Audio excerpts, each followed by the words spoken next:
Alô, comunidade das redes sociais! Mais uma vez aqui para tratarmos de mais um tema. E o tema de hoje é a Rússia e a democracia. Qual seria a relação desse país, de Vladimir Putin, com todas as relações com o sistema democrático? O sistema democrático, como nós o concebemos hoje, ele é sustentável? Até que ponto?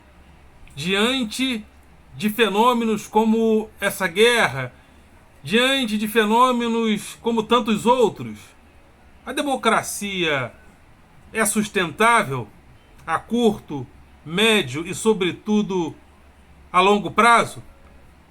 Mas antes da gente dar continuidade, dê like, faça o teu comentário, compartilhe com outras pessoas, porque este canal está avançando. Passamos aí dos 5.000 inscritos e você está comigo e eu agradeço muito a presença de vocês. Vocês são a razão de ser deste canal. Então, só agradecimentos da minha parte. Mas é isso aí. Quando eu penso em democracia, ou seja, eu penso um pouco diferente do que eu percebo na média. Porque existe um sentimento, um pensamento meio mítico em relação à democracia, no sentido de concebê-la como se ela fosse algo eterno, que veio para ficar de uma vez para sempre no planeta Terra.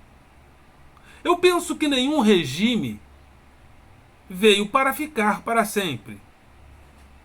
Os regimes de governos imperiais do passado, egípcio, sírio, assírio, romano, tantas outras formas de governo decaíram. Significa, e eu penso dessa maneira, que todas as formas de governo são finitas, inclusive a própria democracia. A democracia não é uma deusa eterna que veio para ficar para sempre. Democracia não é Deus. Deus é para sempre. A democracia não. Ela é realizada por homens, feitas por homens. Evidentemente que na sua manifestação do passado ela era menos sustentável quando ela foi realizada entre os gregos. Hoje ela faz parte de vários interesses sociopolíticos e econômicos onde ela se encontra mais sustentável. Mas tratar a democracia como uma deusa eterna que veio para ficar para sempre é uma temeridade,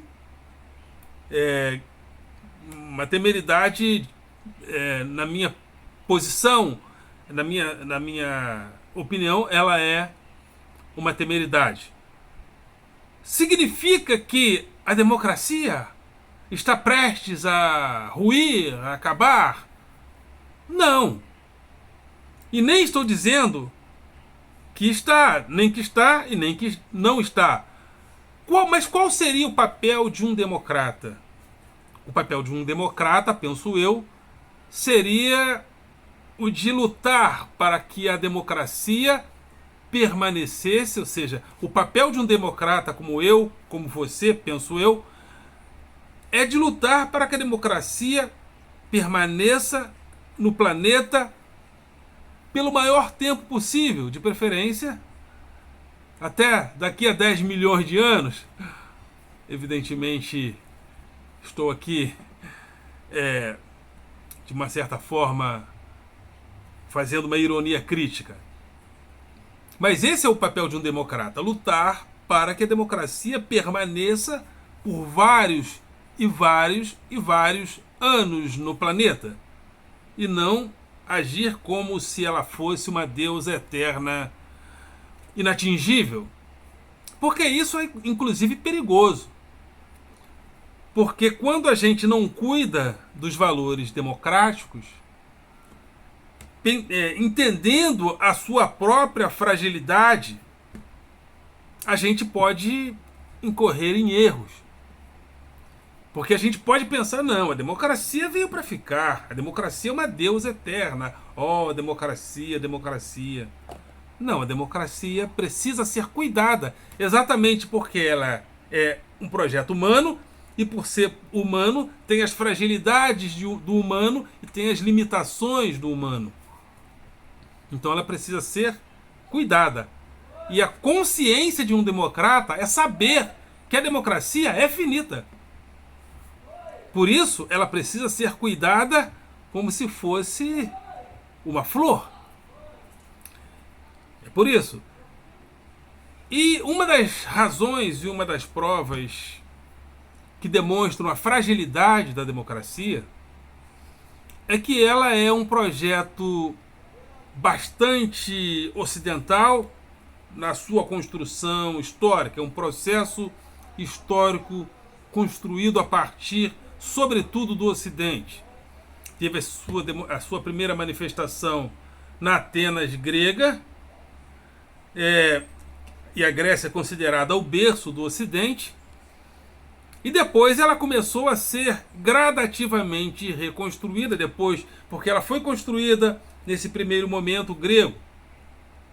Depois ela foi solapada por vários momentos históricos, inclusive quando Alexandre Magno conquistou as cidades da antiguidade, as cidades gregas perderam a sua autonomia, então o seu capital político diante do mundo ficou bastante solapado. Porém, então esse valor democrático ficou meio que adormecido durante muitos anos. Porém, na era das revoluções americanas, francesas,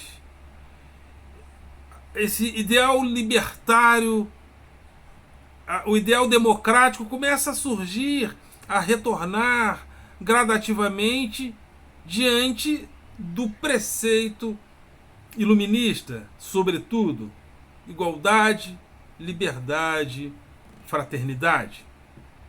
Então é a partir desse momento que nós começamos a construir os valores da democracia, que é construída não apenas por ideais políticos, filosóficos, mas ela serve a valores do capitalismo, porque o capitalismo precisa de suavizações das relações para que os negócios possam ser feitos, sobretudo hoje num mundo cada vez mais globalizado.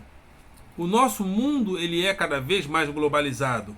Os negócios fazem parte de sistemas de informação bastante complexos que percorrem o mundo todo.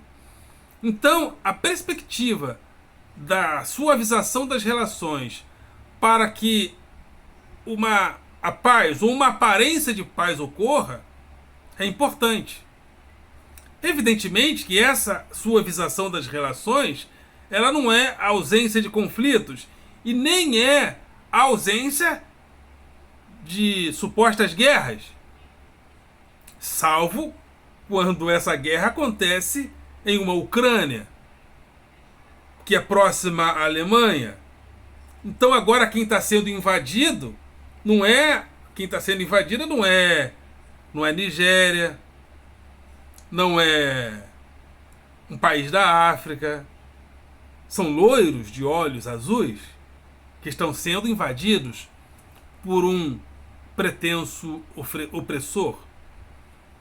Então a suavização das relações sofre um abalo, porque os interesses geopolíticos e econômicos dessa suavização das relações começa a ser desafiado. Porque essa suavização das relações tem interesses que fazem parte de centros econômicos importantíssimos, sobretudo no norte europeu, sobretudo no continente europeu. Mas, então a democracia ela é sustentada e ela é financiada por interesses econômicos que pretendem que ela continue, porque ela é o lugar seguro para a expansão dos negócios pelo mundo. Então, a democracia... Agora, pode ser que em um outro momento, aí é uma especulação, e isso não está no radar, para os negócios a democracia já não seja importante. Porque houve momentos, inclusive durante a Guerra Fria, que o que importava para os blocos capitalistas e comunistas não era a democracia nesses lugares. Os Estados Unidos queriam a democracia na sua nação, porém em outras nações, dependendo das relações com o capitalismo, como interesse era trazer certas nações para o bloco capitalista, a democracia poderia não ocorrer ali. Então os Estados Unidos financiavam grupos que não eram democráticos para atender aos seus interesses políticos e econômicos em certas regiões. Então, porque os Estados Unidos eram democráticos, mas não interessava se outras nações eram democráticas ou não. Porém, passou o período da Guerra Fria. Então, o capitalismo venceu. Então, agora, dentro da sua visação das relações pós-Guerra Fria, é importante para setores do capitalismo que a democracia permaneça suavizando as relações.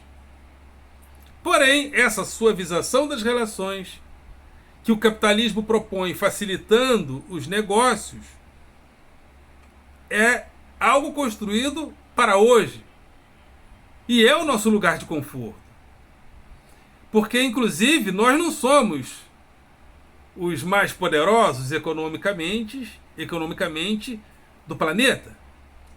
Então, qualquer tipo de fragmentação dentro desses interesses capitalistas pode sobrar para nós, porque os mais ricos, sempre dentro do sistema capitalista, sempre tem onde recorrer, sempre tem um local de refúgio. Por isso que em plena pandemia, os ricos ficaram mais ricos, os pobres ficaram mais pobres. Agora, por exemplo, a indústria da guerra tem crescido, a indústria das armas tem crescido. E onde certos investidores colocam o seu investimento? Nas ações das indústrias bélicas. Então, para quem tem muito, muitas das vezes, para quem tem muito, não interessa se está havendo ou não está havendo crise. Então, todas essas coisas fazem parte dessa democracia, que agora começa a ser solapada por uma série de líderes mundiais autocratas. O Brasil não tem... As pessoas acham que Bolsonaro não é um democrata. Eu já acho que o Bolsonaro ele é um anarcocapitalista.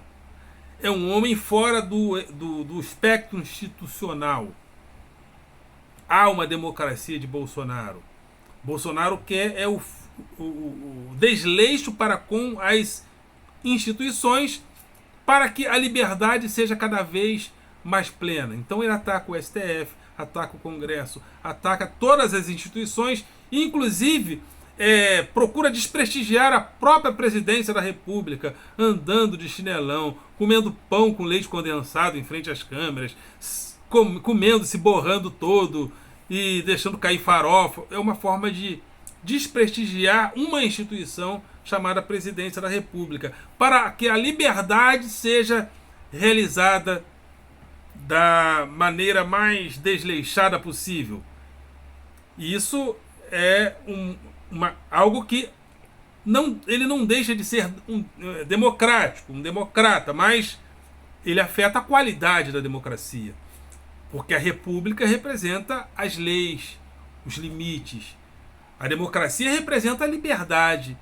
Mas só a liberdade sem a presença das instituições que vigiam o comportamento libertário, isso é ruim.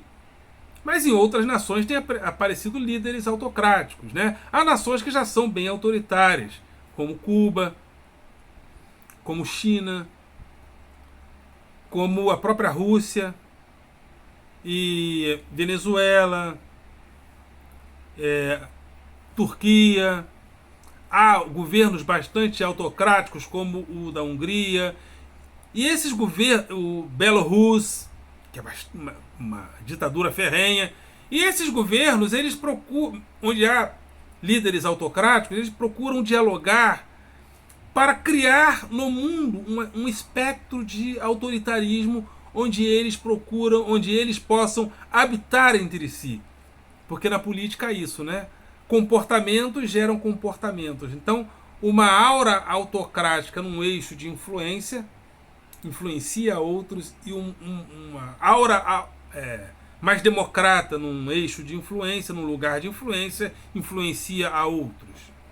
Então, há lugares autocratas no mundo da política moderna.